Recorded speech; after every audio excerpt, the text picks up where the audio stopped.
It's time for our Week 14 six-pack of picks, some really big games, tons of playoff implications, and I think one loser already went home on Thursday night. Coming up on today's NFL six-pack. This is Locked On's NFL six-pack. 6 bold takes from 2 guys who just flat out know football. NFL experts Matt Williamson and Brian Peacock bring pure NFL talk. Great takes, no fluff, just honest football talk. Crack one open. It's NFL Six-Pack on the Locked On Podcast Network. Your team every day. Welcome to the NFL Six-Pack. Brian Peacock and Matt Williamson at BD Peacock at Williamson NFL. Thanks, everybody, for making us your first listen on the Locked On Podcast Network. Your team every day. Love our everydayers. Thanks for hanging with us, and appreciate seeing all the social media wrapped end of year streaming services and seeing the NFL six-pack on those lists from our everydayers. So love you for that. Appreciate you. Keep those coming at BD Peacock at Williamson NFL. Say hi on the YouTube comments. Subscribe while you're there. And thanks for making us the #1 sports podcast network here on the Locked On Podcast Network. Your team every day. Today's episode brought to you by FanDuel. If you want to be right in the middle of the action this season with FanDuel.com and place your NFL live bets all season long. We got a lot to get to and a lot of really good games in our six-pack of picks today, Matt. But we're going to talk about the Thursday nighter because loser leaves home, loser leaves town, loser goes home, loser doesn't make the playoffs match for at least the Dallas Cowboys, and it was going to be difficult enough for the Lions if they lost this game, and the Cowboys now in a tough spot, 6-1, and they just couldn't hang with the Lions. The Lions kept scoring, and when they needed to stop, they were within a field goal. You just need to stop and go down and score yourself.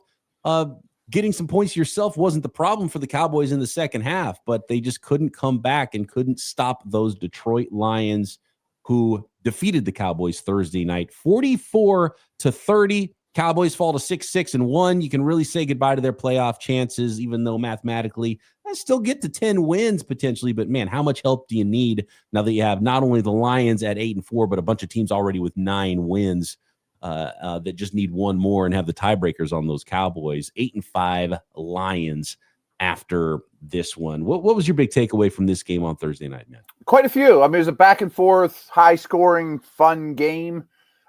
Just from a Lions perspective, I thought St. Brown playing, which I didn't expect when I picked the Cowboys, was massive. I mean, that he was just a force out there, a chain mover. You know, I'm sure he helped inspire his teammates and all that too, just getting out there. But Gibbs was the best player on the field. I mean, he was remarkable. But from a Dallas perspective, I mean, I think the difference in the game was several things. Detroit had put a lot more pressure on Dak, and those tackles really had tough days. And that left tackle against Hutchinson didn't get much help and needed a lot of help. And the other guys racking up sacks left and right, you know, as a result. But in addition to, Cowboys turned the ball over 3 times, and Detroit didn't turn the ball over at all. I mean, it might come down just to that. But you're right. The Cowboys moved the football and did score a lot of points, especially in the second half, but had to settle for too many field goals. And lucky for them, Aubrey never misses, whether it's from 62 or from wherever. I mean, it's absolutely ridiculous. So, you know, the other 2 notes I had were Detroit. I credit Detroit more than I bash the Cowboys. Like Wig just asked me on Locked On NFL. He's like, were we getting ahead of ourselves on the Cowboys? Like, I don't think so. You know, They lost CeeDee Lamb in the first half, who was on pace to have a dominant game. And I give Detroit a lot of credit for just playing a very good football game, but they did lose Brian Branch at the end for the season. Yeah, that is a key loss for the Detroit Lions there. Yeah, you mentioned Jahmyr Gibbs, the 3 touchdowns, the 12 carries for 43 yards is nothing that blows you away, right? But it's being able to find the end zone, getting in the end zone. They kept counting on him, giving him the football, found ways to make plays, and then of course, as a receiver out of the backfield, 7 catches for 77 yards. Just a dynamic player. I mean, he's electric with the football in his hands. It's really fun to watch from just we're watching a primetime game football. You know, this is 44-33, a lot of points. This is a game that you put on if you want someone to become a football fan because you see everything that's going on. What the game means to these teams that are fighting for playoff spots, all the points that are put up there. I do enjoy a little bit of better defense a lot of times, but for some fans, this is what it's all about, and it's basketball on grass. And you brought up the receivers. I think that's a really important one here, because how much difference does it make for that offense to have someone like Amon-Ra St. Brown that you can trust? For 92 there.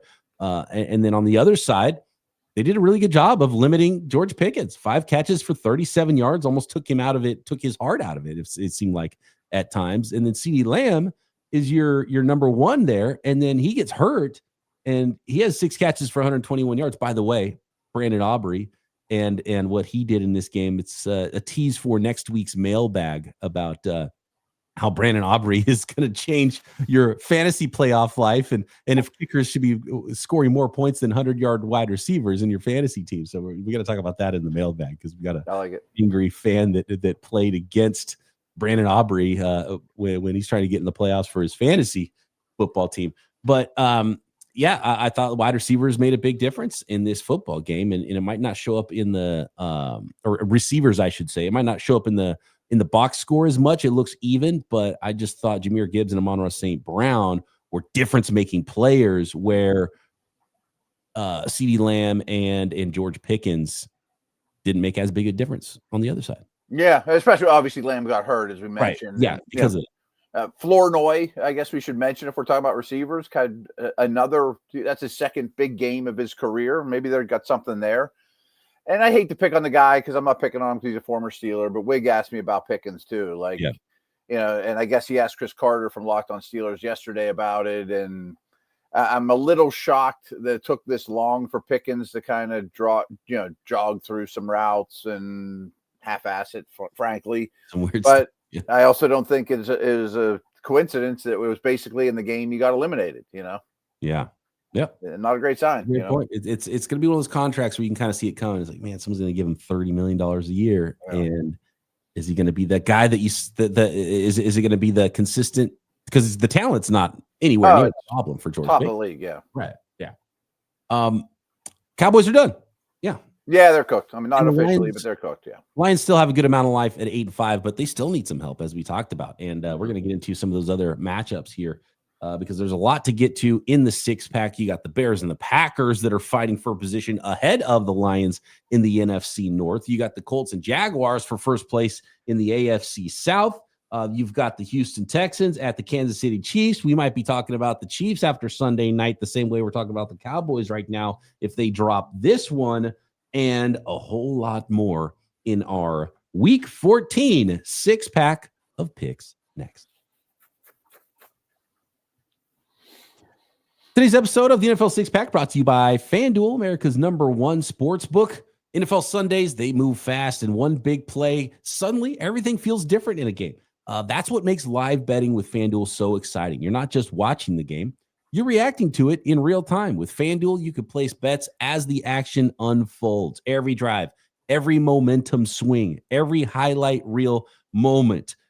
For example, you're watching a game on Thursday night and you see the Lions and they keep rolling down the field. You're like, you know what? This Cowboys team cannot stop the Detroit Lions offense. Live betting is best when the game starts to shift and you really feel a receiver get hot, an offense get hot. You can't stop the running game. A defense tightens up or a momentum flips after a turnover. FanDuel lets you jump into the moment. Live spreads and money lines adjust instantly. Player props update as players heat up. You can bet on the next touchdown, drive results, totals, and tons more. Locked into every snap, every drive, every possibility. So if you want to be right in the middle of the action this season, visit FanDuel.com and place your NFL live bets all season long. FanDuel, the game moves fast, and so can you.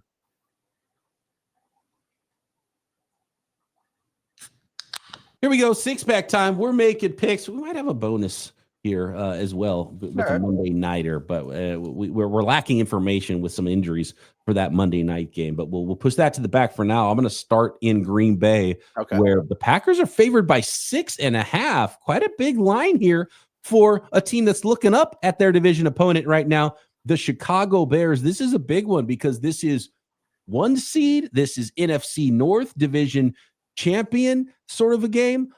This Loser of this game could drop all the way down to the 7 seed and be perilously close to those Detroit Lions for a wild card spot as well, if only 2 NFC North teams get in. So this is a massive one with the Chicago Bears visiting the Green Bay Packers on Sunday. And by the way, if you don't like the outcome here, just wait 2 weeks because these teams get to play again. They have not played yet this season, and they're battling for the top spot in the North. So playoff atmosphere, it's going to be a lot of fun. They're playing this one in Green Bay, and the Packers are favored by 6.5 here. Is that line too big for you? Because that feels larger than – because a lot of times I anticipate what the lines are going to be for these games, and I see a number, and I'm thinking, how are the Green Bay Packers against the Bears favored by nearly as many points as the Broncos are against the Raiders? That's a great way of looking at it. Yeah, I mean, if you're just picking winners, like it's way easier to pick Denver than it is to pick Green Bay. Yes. Yeah. I'm really impressed with the Bears. I mean, I think they can definitely hang and possibly win. If they win this one, I'm going to be like, wow, we all sold these guys too short. And I think it's really important to note that the Bears' 2 best defensive backs are Johnson and Gordon are back and really help a somewhat below average defense. And I believe in the Bears offense wholeheartedly, believe in their coach, believe in their scheme, but I'm really warming up to the Packers lately. I mean, he's not quite in this conversation. I think the MVP race is really Stafford and May, but Love isn't that far off. I mean, if you look at a lot of the stuff he does, third downs and efficiency, it's really, really good. And their receivers are starting to shape up. You know, you kind of know what you're getting from them. Parsons is playing at a super high level. I'm definitely taking the Packers to win, but I think the spread's too big too. I want points in what should be a great battle. Easy for me to take points here in a division battle. If this was like a field goal, I think I maybe feel a little bit different about it. I don't see the Packers as a team that's going to blow the Bears away in this game. And here's the other factor, Matt. This is another thing that gets really fun in December is we get winter football. Looking at the weather forecast is 18 degrees right now in Green Bay, Wisconsin. So I can't help myself. I have to throw a fellow co-host under the bus. So I just recorded with Wig on Locked On NFL, and we were previewing Colts at Jags. Oh, is it going to be rough in Jacksonville? Yeah. He's like, it's going to be cold. You know, it's a little bit different element. I'm like, whoa, dude. You know, we don't disagree that much, but I've been shoveling snow all week. What's it going to be like in Jacksonville? He's like, might get down to 60. I'm like, oh, wow. Yeah. That's brutal, dude. 59 degrees. Watch out. Right. Yeah. How about drop it 50 more degrees is what we might be talking about in Green Bay. I don't think that's the Green Bay situation. Right. Yeah. And so I don't know if it's going to be, other elements or super bad weather this weekend, but it's Green Bay in December. So it's going to be fun. And Chicago's equipped to handle it, obviously, though, weather-wise. Yes. And so, that shouldn't be a problem for Bears and Bears fans. But this is such a big game, not only for the standings this year, for implications in the playoffs and those things. This is such a big game for Bears fans more than anything, because the Packers have been the big brother a lot of Bears fans' entire lives. And Aaron Rodgers' whole career, Yes. Right. Yeah. And it's funny because, and my guy, Peter Bukowski, host of Locked On Packers, he laughs at it. He's like, okay, sure. Oh, the Bears are good now. Yeah. How many times have I heard that for the last 20 years? And every time they come to Green Bay, and we send them packing, right? And so there's almost like an air of, the big brother that beats up on the little brother their entire life, and little brother finally hit that growth spurt, and can he beat up big brother at this point? So that's the part of this that I think is fun for the Bears fans. Can they knock the scary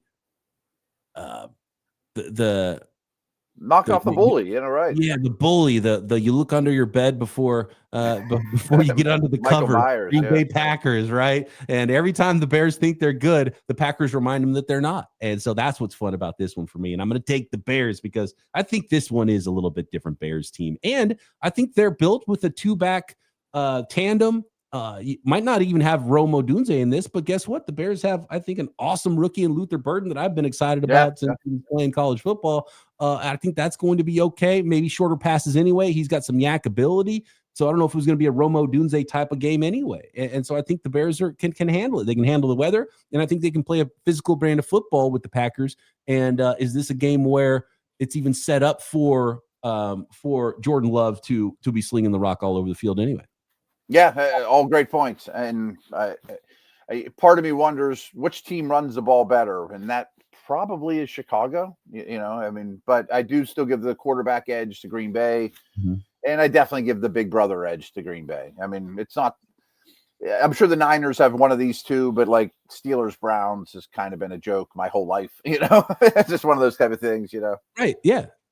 And so you got to prove it. And we'll see if the Bears can go out there and prove it, which would be massive because then they get the Packers in their house next. Yeah. With a ton of momentum, and the Bears obviously be the 1 seed probably still. Imagine if the Bears win this game, though. I mean, the narrative on them really changes. I mean, beat the Eagles and Packers back to back like that, man. Because we're making our picks, we're more talking about the line and getting within 6.5 points. But I think they can win straight up. I think they can win. Yeah. They can for sure. Let's move on to the next game here, which is for first place in the AFC South, and it is the Indianapolis Colts at the Jacksonville Jaguars. Let's go back to the weather forecast. 62 degrees currently in Jacksonville. Man. Wow. And the Colts handle the elements. They're favored by 1.5 on the road at Jacksonville. Both of these 8-4 teams right now. I'm definitely taking the Jags here. The Colts have this kind of like the big brother thing, but that division's weird. Wig brought it up as a Jag guy. He's like, the Colts never win here. I mean, it's a weird thing that they do. They never win there. I don't know why. But I think the Colts are kind of in a bad spot. And we talked about this as well, that the Colts all of a sudden, if they lose this game, well, no matter what, I mean, their remaining schedule, listen to this, at Jags, at Seattle, go to host your Niners, Jags again at Houston. I mean, and they just played Houston and Kansas City. I mean, these 7 games are as bad as they get in the league. And Buckner's been out. Sauce is out. The quarterback's playing on one leg. Yeah, I just think it's a bad spot to be in all of a sudden for the Colts. Like, they could miss the playoffs. I'm taking the Jags there. The big one for me is the quarterback can't play his game. Yeah, right. He doesn't scramble. And guess what? The Jaguars are a team that has a front that can. We don't talk about Hines Allen enough. I mean, he's not Myles Garrett, but he's in that next level, right? One of the more underrated players that we just never talk about. Yeah. And they've got some talent up front for the Jaguars, and you're getting a 1.5 here. It's not a lot of points, but at home, Jacksonville, with the way the Colts are playing, and the Colts could win all those games you talked about. They could lose all those games. They could lose all of them. You can see anyone going either way. I'm with you. I think I got to take Jacksonville here. Yep, me too. How about your Pittsburgh Steelers? Talking about the South and the North. What about the AFC North and the Pittsburgh Steelers? What a fun weekend of football this is going to be at the Baltimore Ravens. Disrespectful line here. The Baltimore Ravens, kind of like that Green Bay game. Baltimore favored by 6 over Pittsburgh at home. I think it's gone up and up too. I'm double checking here. It opened. Oh no, okay. It's been anywhere between 4.5 and 7.5 all week, which I don't know why it changes that much. I mean, I can see why, because 3 or 4 points, I'd probably pretty easily take Baltimore with the way these teams have been playing. And I still might take Baltimore. I want to hear your thoughts on this first. Maybe talk me out of that one. I'm pretty down on both squads, to be honest with you. Right. I've used all my forums to say this, and I'm going to say it for the Steelers, but it applies to other teams too. This is the second week in a row they've had to play a team coming off a mini bye, that with like 10 days rest. That should never happen 2 weeks in a row. Like, rest stuff is something I've become a lot more aware of through Warren Sharp. And it really matters. Like, it wouldn't have beat the Bills anyways. They got killed. But when one team has 10 days to prepare and the other one has 7, and you got to do that again in the next week, schedule makers need to be more aware of those things. Just a rant. And it's not just the Steelers. Yeah. Lamar is a shell of himself, misses a lot of throws, but he also showed some burst in a couple runs on Thanksgiving night. And I wonder, does he look like Lamar after 10 days of rest? And Steelers can't stop the run at all, at least last week against the Bills. It's going to be Henry. But I have a rule with Steelers Ravens, and I just take the points. Because the coaches just know each other so well. I mean, one's been in the league 18 years, one's been in the league 19 years. They've played only Curly Lambeau and George Halas have faced off more than Harbaugh and Tomlin. Isn't that nuts? You know, I love that. So in 2029, if they're still there, I'm going to take the points. In 2033, I'm going to take the points. But I think the Ravens win, and they might blow them out. We got breaking news. Oh, the line has shifted while we're talking. It's 5.5 now instead of 6 for Baltimore. wow! I wonder, Lamar's Lamar's playing. Money is going in on this game right now. There must be a ton. Crazy. Moving left. So I think that's what. That's exactly what's happening. We kind of talk. So if it's 3 or 4 points, I think the Baltimore Ravens at home should be favored. And then the line got a little bit too far, and people realize, wait a second, this is the Steelers and the Ravens. This is going to be a tough, hard-fought game. Points might be a little bit more difficult to come by. These teams always play it close. Division familiarity, and so now money coming back in on the Steelers side of things and putting it at 5.5. I guess that adds up. Yeah, you still. They're always close games, but the last time they played was the playoff game where Henry and Lamar just ran all over. Yeah, I just the way I look at this game is if a team really does a number on the other guys, I feel like it's the Ravens against the Steelers. Oh yeah. So I'm gonna take the Ravens. The 5.5's a lot, but I'm gonna give up the 5.5. I like that extra half point I just got while we're talking. So, give me the rest of the season could go very poorly for the Steelers. Yeah, I got a stat here. Hold on, there's a stat that I'm glad I just remembered that I have here. It is. This is it. It's the and I think you might have retweeted is why I saw this. This came from Dan Orlovsky on Twitter, but no defense in the NFL has played more snaps than Pittsburgh's 820, and no offense in the NFL has played fewer snaps than Pittsburgh's 667. Which those things go together, right? Because they're if your offense is on the field, your defense is not, and vice versa. So the Pittsburgh Steelers the Pittsburgh Steelers obviously have the biggest outplayed as far as how many snaps their offense and defense have been on the field by 153, which is a very bad combination for winning football games. It's more than 2 games. I mean, BP, you wouldn't be. I mean, Orlovsky put this out there, but that's why so many people put it to my attention. It's like Williamson's been talking about this since week 1. Yeah. I mean, that's all I talk about. Right. They had 18 minutes of possession against the Bills. They're on the field all the time, and they're old. Yeah, that's a bad combination. Old, less rest. So less rest. I mean, all these things are showing up. Like it's pretty predictable, right? Yeah.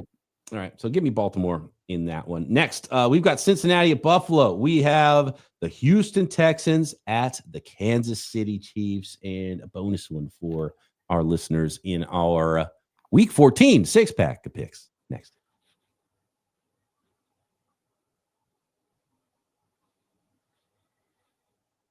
Here we go. It is the Cincinnati Bengals led by Joe Burrow at the Buffalo Bills. Bills favored by 5.5 points here Sunday, Matt. And the Bills are in an interesting spot because you're looking at seeding. And at this point, I don't think you're going to catch it's nearly impossible, to be honest with you, to catch the New England Patriots with the way the things are going with these two football teams. And the Bills have to make sure they make the playoffs before they even start thinking about home games in the playoffs. Bills' running game was awesome, and they just ran the same plays over and over right down the Steelers' throat. And really, their defense didn't have to do much. Allen didn't have to do much. Now, they might be able to do the exact same thing against a bad Bengals defense, but it's been kind of underreported that the Bengals defense has been merely bad, not historically terrible lately.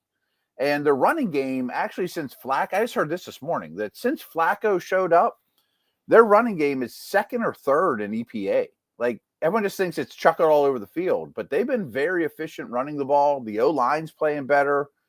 Burrow was really impressive. I think the Bengals could win this game, and I'm definitely taking the points. They're definitely the best team in the North right now. And Higgins is playing. Just saw that a minute ago. Higgins back. So full firepower for that Cincinnati Bengals offense. And with Burrow back, they not only won, they beat the Ravens by a lot last week. Yeah, and, on Thanksgiving. So there might be 80 points scored in this game. Yeah. Oh my gosh. Again, it comes down to familiarity a little bit because these two teams should be battling, in the AFC Championship game. And this shouldn't be it's great quarterbacks. Yeah. And obviously there's no playoff hopes for the Cincinnati Bengals, but they look different with Joe Burrow, man. It's 1,000%. Yeah. They've played very well lately. Who you got? I got Buffalo. Okay. I'm going Buffalo.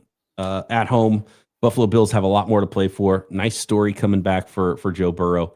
But I think in the end, similar to what we saw Thursday night, I think it's the Bills that are able to pull away from the Cincinnati Bengals. Okay. How about we got to go to Kansas City, the Sunday nighter, the Houston Texans at the Kansas City Chiefs. Kansas City favored by 3.5 points here. Not many teams are hotter than the Houston Texans right now. I am on board again. They might hurt me, but I'm on board again for the Houston Texans. They're a better football team right now than the Kansas City Chiefs. They got the best defense in the NFL, period. And I'm getting 3.5 points. Now, I get it's Mahomes. It's prime time. It's in KC. I wish the line was actually a little bit bigger, but 3.5 points. Give me those points. Give me the Houston Texans. I'm back. I'm so in on Houston. I actually threw a couple bucks on them to represent the AFC in the Super Bowl. It still pays off pretty well because they may not even go to the playoffs. You know, I mean, I really like what the offense did while Stroud was out. They ran the ball a little better. The O-line actually doesn't look terrible. Nico and Higgins and those guys look like they were what they're cracked up to be. And as you mentioned, I mean, this defense is the best in the league. There's studs on all levels, but those edge guys and they might face 2 backup tackles. Even if Taylor plays, he stinks at right tackle. He jumps off sides every time. Now, Mahomes could definitely ad-lib his way to a win at home. I just don't understand this line because I think Houston's better. I think it's a bad matchup for Kansas City. Kansas City also really struggles against man coverage. I mean, they're going to play a lot of man and rush the passer and Stingley. And I understand that the Chiefs are desperate and might need it more, and they're at home and all that. I just think Houston's better. And the big thing is the Texans' offense is stabilized because the defense has already been good all year long. So that's big. And the Chiefs' defense isn't so Spagnuolo, who is one of the best, if not the best defensive coordinator in the NFL, in my opinion, they're a big blitzing unit, but the blitzes have not worked this year like they normally have. No. So have teams figured out what they're trying to do a little bit? Like, do the Chiefs have to kind of stand on their head a little bit when they're making their game plans here because teams know how to defeat them right now? I think a little bit adjusting to the adjustments. So maybe that's something that happens Sunday night. But Chiefs are up against it, and I don't like them in this matchup. I like the Texans on the road, even straight up potentially. But I also think it's a super talented defense right now either. And let me ask you this question. Is it good for us as viewers? Is it good for the league if Mahomes isn't in the playoffs this year? I think there's some Chiefs fatigue out there where a lot of people are like, good, get rid of the Chiefs. I'm tired of it. I'm sure the league wants the Chiefs in there. Like, thank God the Chiefs aren't in it this year. I'm tired of it. TV folks in the league want the Chiefs in there. I mean, the Taylor Swift factor and all that. I mean, nobody watches more than the Chiefs, but I think it'd be good for the AFC. It might be good for all of us AFC teams that are so sick of the Chiefs. They're like the 1 year Brady they didn't go because Brady wasn't there was like, oh, that was kind of refreshing. And then the Chiefs could remind everybody, no, we're still the Chiefs. Yeah. Calm down and go make the playoffs and then go make a run even as road dogs in the playoffs. So that's also something that could absolutely happen. This was another thing Wig and I were talking about. Is like their schedule's not bad if they win this game. Mm-hmm. They could sneak in as the 7 and then like go blow the doors off a 2 seed that was so happy, like the Patriots or Denver. Like, Denver. we're back, we're right in it. Yeah, Kansas City, Denver. If that matchup happens, and I'm taking the Chiefs because what they did to get sure. Right. Yeah, for sure. Exactly. That's your prize for winning your division. Is right. Yeah, you get Josh Allen to come to town or Mahomes. You won 12 straight games or whatever it is at that point. And with the Chiefs in round 1 of the playoffs, or Josh Allen even would be terrible. Right. Yeah. This is great point. Let's go to one here to finish up our 6-pack, which is this is not playoff implications. This is draft implications. The Tennessee Titans can't go out there and screw up the number 1 pick. We talked about Dane Brugler's mock draft with the Cleveland Browns trading up to the number 1 pick with Tennessee to get a quarterback. The Tennessee Titans might be sitting on a gold mine with their own quarterback that they already drafted to collect a whole bunch of draft picks and move back in this draft if a team deems it worthy to go up. But they can't mess around and not get that number one pick.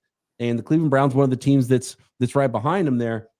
Cleveland is favored by 4.5 points. How do you like this one with the Tennessee Titans at the Cleveland Browns? I think the real spread is how many sacks does Myles Garrett get on his quest for the record? Yeah. There could be quite a few in this one. How many does he need? He's at 19? That I'm not certain. He's at 19, I believe, right now, which means, and the record is 22 and a half? 2.5, I think. Yeah. I think you're right. I can't lay the points, though. I'm actually looking it up. 22 and a half. Yeah, 22 and a half. Okay. Yep. Strahan and TJ Watt are tied. It's funny, but George Kittle and Myles Garrett were talking. They were mic'd up and they were talking before the game last week. And George Kittle's like, "Hey, Myles, don't break the sack record today, okay?" He's like, "Look, I'll tell Brock to give you one as long as you don't break the record." And Myles like, "Man, I kind of want more than that." And it's funny because he did get him one time. That's not a good offer, yeah. The sack that Myles Garrett got last week is like the perfect example of why he's so good, because he's going up against a Hall of Fame tackle, and Trent Williams might not be in his prime. And there were some good battles, and Trent Williams won a lot and did as good a job as anybody this year against Myles Garrett. But the one sack that Myles Garrett got, he's so ridiculous, absolutely nuts, because he went upfield on the outside shoulder like he's going to go speed rush. And he did this like time warp move where he jumped back across Trent Williams' face to the inside. And for a guy that's as big and powerful as Myles Garrett, you're not supposed to be able to move like that. It was phenomenal how good this guy is. He's better than ever, and he's always been amazing. And he's very much an all-time great that's playing at a ridiculous level. I mean, I have to the TJ Watt, Myles Garrett conversations I have to have around here would make your brain spin. They used to be a conversation. It isn't this year, and people will not accept that in Pittsburgh. Like, I don't understand what you're talking about. This guy's the best football player walking the planet right now. I just don't think they can beat anybody by a spread. Their offense is still pretty terrible. I just want points in an ugly game. I'm taking the points because as good as the Browns defense is, their offense is equally terrible. Terrible. Shedeur Sanders holds on to the ball way too long. Cam Ward kind of does too at times. But it might be a lot of sacks in this football game on both sides. Might be who scores on defense more. Right. Yeah, exactly. right. Special teams play, but right. at this points too. Look, it's two bad teams, and take the points. So I'm there with you on that one. Real quick, Monday nighter, we couldn't put it in our 6-pack because we don't know if Justin Herbert's going to play right now. The Eagles on the road at the Chargers are favored by 3 points, but on the other side, you had dual shoulder surgeries for Jalen Carter, and so both these teams banged up on Monday night. You hope everybody plays. It's trending in the right direction for Justin Herbert, but that does make a big difference on the line, so we can't really pick that. Trending in the right direction for Marion Hampton too. That'd be nice to get him back in the mix. But they've been okay without him. But I'm taking Philly. I think that Philly's pass rush against those tackles.